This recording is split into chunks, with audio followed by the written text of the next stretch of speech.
नमस्कार, मैं डॉक्टर अजीत भारती आज फिर आपके लिए एमपी बोर्ड क्लास 10 हिंदी विषय के अंतर्गत ऋतुराज का परिचय लेकर आए हैं।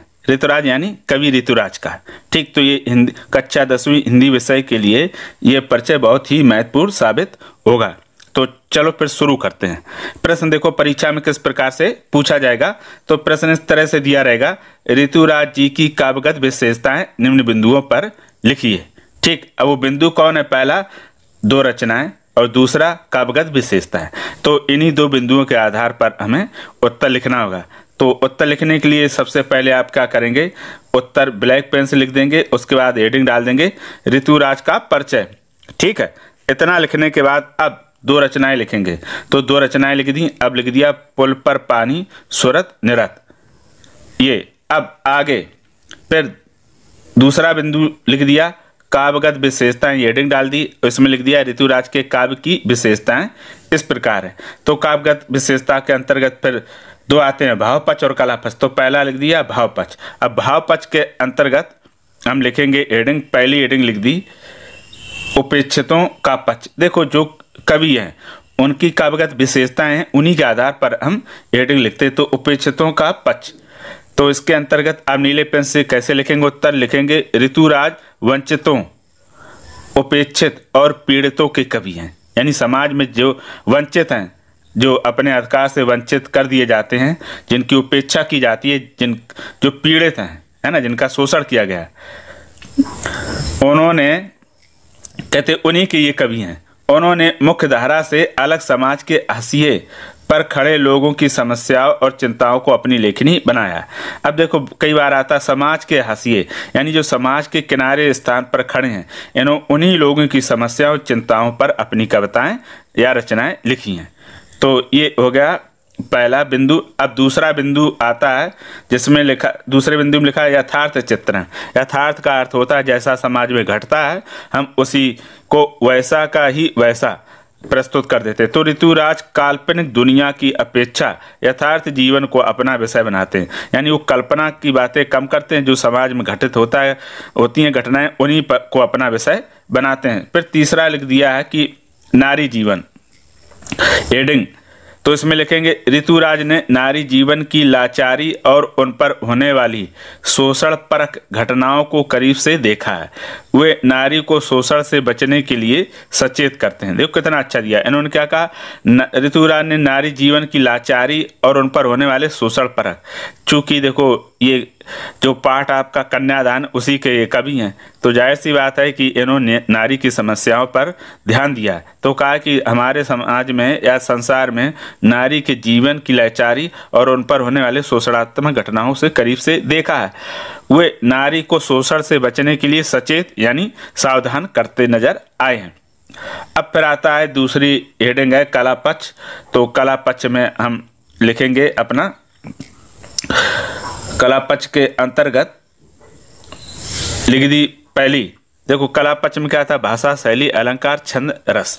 तो पहला है भाषा। भाषा में ऋतुराज ने अपनी कविताओं में खड़ी बोली का प्रयोग किया है।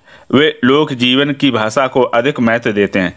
देखो, सीधे समझो, ये किसके कवि हैं? खड़ी बोली, जो वर्तमान में चल रही। और इन्होंने कहा लोक जीवन, यानी समाज में जो खड़ी बोली बोली जाती है लोगों द्वारा, उसको इन्होंने ज़्यादा महत्व दिया। फिर दिया उन्होंने आगे तत्सम, तद्भव, देशज, विदेशज आदि शब्दों का प्रयोग किया। यानी खड़ी बोली के साथ तत्सम, तद्भव, देशज, विदेशज शब्दों का प्रयोग किया है।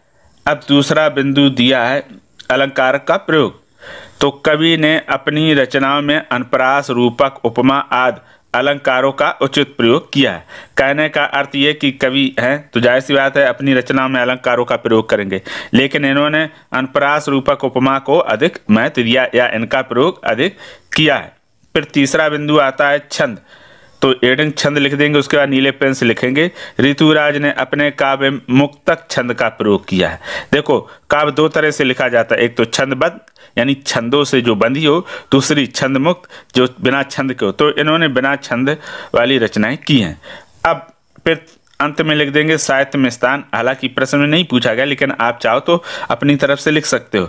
तो साहित्य में स्थान हेडिंग डाल देंगे, लिख देंगे आधुनिक कवियों में ऋतुराज की एक अलग पहचान है। समाज के हाशिए पर खड़े लोगों की वाणी को स्वर देने में ऋतुराज ने अपनी महत्वपूर्ण भूमिका निभाई है।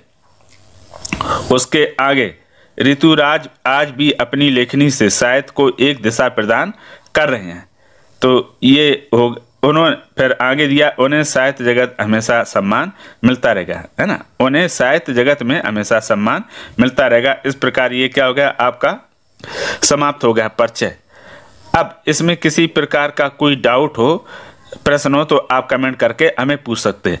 अगर ये आपको परिचय चाहिए तो आप इसके लिए www.hindibarti.in पर जाकर इसे सर्च करके प्राप्त कर सकते हैं। अब ये पूरा जो आपका कवि परिचय है, यानी ऋतुराज का परिचय काव्यगत विशेषताओं के साथ लिखने के पश्चात कुछ ऐसा दिखेगा। देखो, 2 रचनाएं, काव्यगत विशेषताएं, भाव पक्ष, पहली हेडिंग उपेक्षितों का पक्ष, फिर दूसरी है यथार्थ चित्रण, तीसरा नारी जीवन, फिर कला पक्ष भाषा, फिर उसके बाद लिखा अलंकार का प्रयोग, छंद का प्रयोग, साहित्य में स्थान। ऐसे अगर आप लिखेंगे बहुत ही साफ सुथरा, स्वच्छ और सुंदर, अशुद्ध शुद्ध, तो आपको निश्चित तौर पे पूरे में पूरे अंक मिलेंगे। अब देखो बच्चों को समस्या कहाँ आती है। एक तो रचनाएं आप तो कोई भी याद कर लो, ठीक है। जैसे हमने ये रचनाएं लिखी हैं ऋतुराज की 2, आप तो जो भी इनकी 2 रचनाएं याद हो वो लिखे। दरअसल वो रचनाएं लिखना जो आप सही और आसानी से लिख पाओ, जो कठिन मुश्किल लगती हैं उनको ना लिखें। और क्या ध्यान रखना, जो आप इधर अंदर कंटेंट लिखोगे, यानी ये जैसे उनसे संबंधित, तो हमेशा ध्यान रखना कि ऐसे शब्दों का प्रयोग या वाक्यों का प्रयोग करोगे जो आप सही और शुद्ध लिख पाते हो। जिसमें कठिनाई आती हो, मुश्किल लगते हो, उन शब्दों का प्रयोग बिल्कुल ना करें। तो आशा करता हूं कि ये ऋतुराज का परिचय आपको समझ में आ गया तो होगा। तो फिर आज के लिए इतना ही। अब हम फिर मिलेंगे किसी नए विषय के साथ। तब तक के लिए धन्यवाद।